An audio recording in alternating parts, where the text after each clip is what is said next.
Students of class 6 last video में हमने hardness तक पढ़ा था। हम प्रॉपर्टीज़ पढ़ रहे थे on the basis of that we classify the things. तो आज हम हार्डनेस के बाद पढ़ेंगे सॉल्युबिलिटी। सॉल्युबिलिटी आपने देखा होगा, कुछ सब्सटेंस वाटर में मिक्स हो जाते हैं और कुछ नहीं होते हैं। So the solid materials that dissolve in water, जो कि वाटर में घुल जाते हैं, डिसॉल्व हो जाते हैं, उनको सॉल्युबल मटेरियल्स बोलते हैं। और जो वाटर में डिसॉल्व नहीं होते हैं, जो नहीं घुलते हैं, उनको इनसॉल्युबल मटेरियल्स बोलते हैं। For example common salt is soluble. आप सॉल्ट को अगर मिक्स करोगे वाटर में तो वो घुल जाएगा, इजीली डिसॉल्व हो जाएगा। But sand is insoluble in water, sand नहीं होगी। So liquid that mix with each other, जो लिक्विड्स आपस में मिक्स हो जाते हैं उनको मिक्सिबल लिक्विड्स बोलते हैं। लाइक वाटर एंड मिल्क, अगर आप वाटर और मिल्क को ऐड करोगे तो वो मिक्सिबल हो जाएंगे, यानी कि मिक्स हो जाते हैं।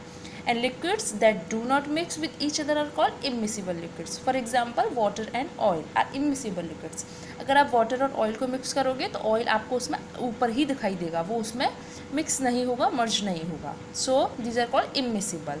So soluble, insoluble, soluble that dissolve, insoluble that do not dissolve, and miscible that mix with each other, and immiscible that do not mix with each other. Understand?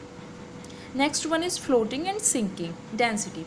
Floating होते हैं जो कि वाटर से light होते हैं, जिनका wait बहुत light होता है, तो वो आप देखोगे वो ऊपर तैरने लग जाते हैं वाटर में, वो नीचे नहीं जाते हैं। Some materials are lighter than water and therefore float on it, और ऊपर ही तैरते हैं। Where some materials are heavier, और जो हैवी होते हैं वाटर से वो सिंक हो जाते हैं, यानी कि नीचे डूब जाते हैं। It is because the heavier object has greater density, क्योंकि जो हैवी ऑब्जेक्ट होता है उसकी ग्रेटर डेंसिटी होती है। An object denser than water will sink water, और जिनकी और जो वाटर से ज़्यादा डेंसर होते हैं that will sink in water. Now let me tell you what is density. The mass per unit volume of a substance is called its density. Plastic, feather, wood, thermocol, etc. are examples of material that float off water. अगर आप इनको water में डालोगे like thermocol, तो ये आपको ऊपर ही float दिखाई देगा. एंड स्टोन हैवी होते हैं. And materials made of metals like iron sink when dropped in water. जब आप उनको वाटर में डालोगे they will sink. Next one is transparency, behavior towards lights. Okay, different materials allow different amount of light to pass through them depending on the property called transparency. Transparency होता है जो जिन materials में से light pass हो जाती है, means हम are पार का देख सकते हैं, उनको हम बोलते हैं transparent materials. Based on this material can be classified as, transparency के बेसिस पर मटेरियल्स को क्लासीफाई किया गया है transparent, translucent and opaque. So अब हम इनके बारे में पढ़ते हैं, ये क्या होते हैं. First is transparent materials. Okay, the materials which allow light to pass through them, जिनसे लाइट पास की जा सकती है उनको ट्रांसपेरेंट मटेरियल्स बोलते हैं. Like glass, water, alcohol etcetera are transparent materials. The materials which allow only a part of the light to pass through them are called translucent materials, जिनमें से सिर्फ एक लाइट का पार्ट पास होता है. For example butter paper, frosted glass etcetera are translucent materials, means जिसमें से हमको धुंधला दिखाई देता है. Last one is opaque material. The materials which do not allow light to pass through them are called opaque material, जिनसे हम कुछ भी नहीं देख सकते हैं. For example wood, cardboard, metals etcetera are opaque materials. Next one is magnetic and non magnetic materials. Okay, तो magnetic substance जो मटेरियल्स आपके होते हैं जो कि मैग्नेट की ओर अट्रैक्ट होते हैं, means materials that are attracted towards a magnet are called magnetic substances. This property is called magnetism, और इस प्रॉपर्टी को मैग्नेटिज्म बोला जाता है. Objects made of iron are attracted to a magnet, जो कि आयरन से ऑब्जेक्ट बने हुए होते हैं वो बहुत जल्दी अट्रैक्ट होते हैं मैग्नेट से, जैसे कि iron. Okay, and non magnetic substances होते हैं जो कि अट्रैक्ट नहीं होते हैं मैग्नेट की ओर. For example copper, wood, paper etcetera, ये सभी मैग्नेट की ओर अट्रैक्ट नहीं होते हैं. So these are called non magnetic substances. Ninth, conduction of heat.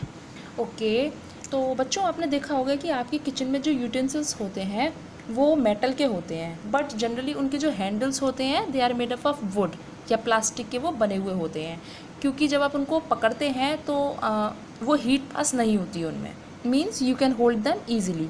So materials that allow heat to flow through them are called conductors of heat, यानी कि जिनसे होकर हीट फ्लो होती है उन मटेरियल्स को बोलते हैं conductors of heat. But the materials that do not allow heat to flow through them are called insulators of heat, और जो हीट को फ्लो नहीं होने देते हैं उनको हम बोलते हैं insulators of heat. Okay, conduction of electricity.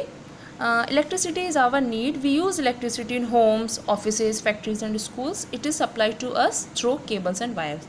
जो इलेक्ट्रिसिटी होती है वो किससे पास होती है? थ्रू केबल्स एंड वायर का यूज़ होता है।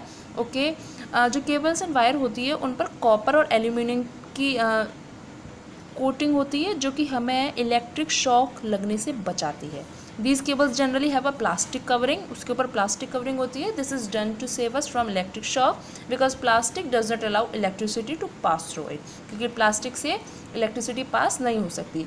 So the substances which permit electricity to flow through them are called conductors of electricity, जिनसे इलेक्ट्रिसिटी पास हो जाती है उनको हम बोलते हैं conductors of electricity, and substances which do not permit electricity to flow through them are called insulators or non-conductors of electricity, जिनसे पास नहीं होती है। Metals, some alloys, acids and alkalis are good conductors of electricity, whereas paper, rubber, plastic are poor conductors of electricity, क्योंकि if we use paper and rubber इनसे electricity पास नहीं हो सकती। I hope you understood this chapter. If you have any query, you can ask it.